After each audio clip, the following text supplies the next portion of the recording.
In today's video, we'll be going through part 12 of our physics review. Number 12 says a skydiver jumps from a helicopter at rest. The jumper falls a total of 300 meters before deploying their parachute. And it also tells us that negative 9.8 meters per second squared is to be used for gravity. Well, we need to find the velocity of the jumper after falling 300 meters. Well, we know that it starts at rest, so we know our V initial equals 0 meters per second. Because that's what rest is, we can go use that. 0 meters per second is rest. And now we know after falling 300 meters, so we're going to assume XO is 0, his initial position is 0 meters, and his final position is 300 meters. And now it's asking us to find the velocity. So we already know VI, we're trying to solve for V final, and that's our question mark.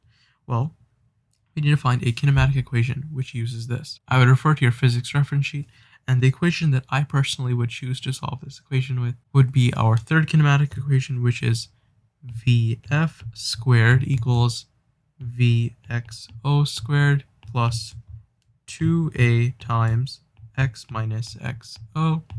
We also know a to be negative 9.8 meters per second squared.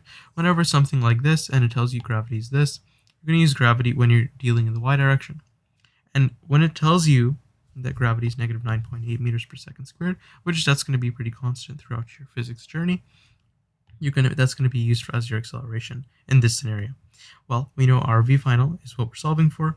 We know Vxo is 0, and 0 squared is 0, plus 2 times negative 9.8 times x minus xo. We know x is 300, so we have 300 minus 0, which is just 300. So we have 2 times negative 9.8 times 300. And now what we're going to do is just equal this to Vf squared.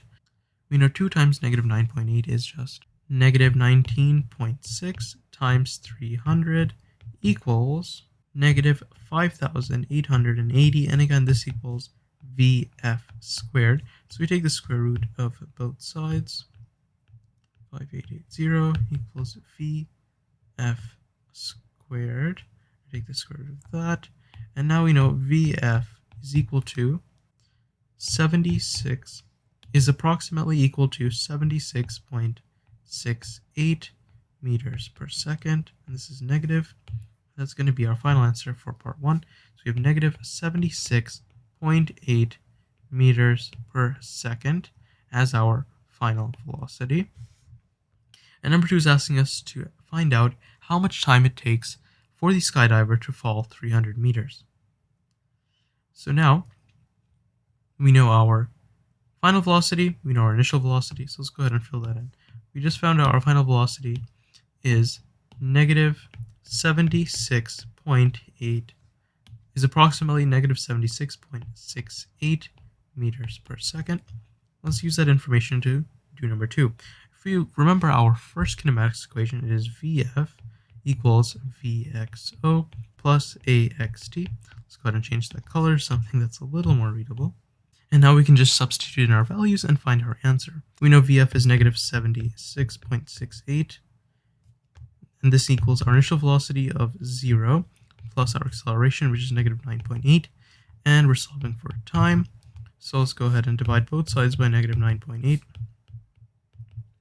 That leaves us with, and that approximately leaves us with 7.82 seconds as our time, and that's going to be our final answer for part 2. I hope this video helped. If you believe it did, please consider liking and subscribe. I would greatly appreciate it. Please share this video with anybody who you believe could benefit from it. Thank you for watching.